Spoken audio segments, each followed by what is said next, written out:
This is your Bible Geeks Daily Download, Dubious Disciples.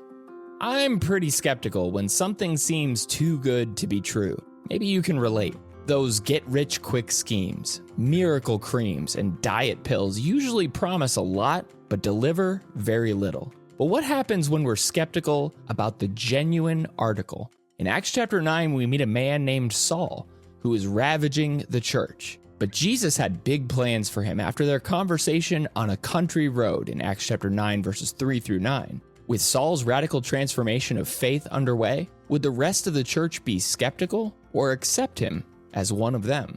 So let's be sure to listen to the Lord. In Acts 9, verses 13 to 15, Ananias answered, "Lord, I have heard from many about this man, how much evil he has done to your saints at Jerusalem. But the Lord said to him, 'Go, for he is a chosen instrument of mine to carry my name before the Gentiles and kings and the children of Israel.'"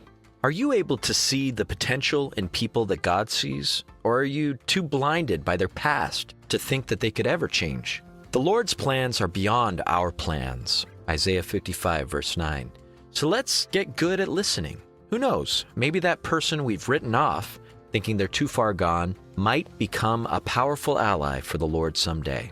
And we also need to see their fruits. In Acts chapter 9, verses 21 and 22, and immediately he proclaimed Jesus in the synagogues, saying, "He is the Son of God." And all who heard him were amazed and said, "Is not this the man who made havoc in Jerusalem of those who called upon his name?" Are you holding people's past over their heads, neglecting to see who they are today?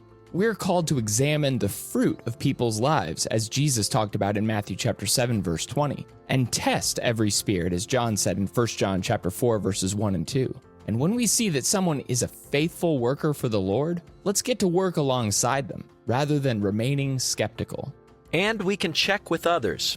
Acts 9, 26 to 27 says, "And when he had come to Jerusalem, he attempted to join the disciples. And they were all afraid of him, for they did not believe that he was a disciple. But Barnabas took him and brought him to the apostles and declared to them how on the road he had seen the Lord." Are you quick to jump to conclusions or willing to do some research before making a judgment about someone? As LeVar Burton from Reading Rainbow used to say, "You don't have to take my word for it." Ask around and make sure you see the situation with clarity. Chances are there's more to their story than meets the eye.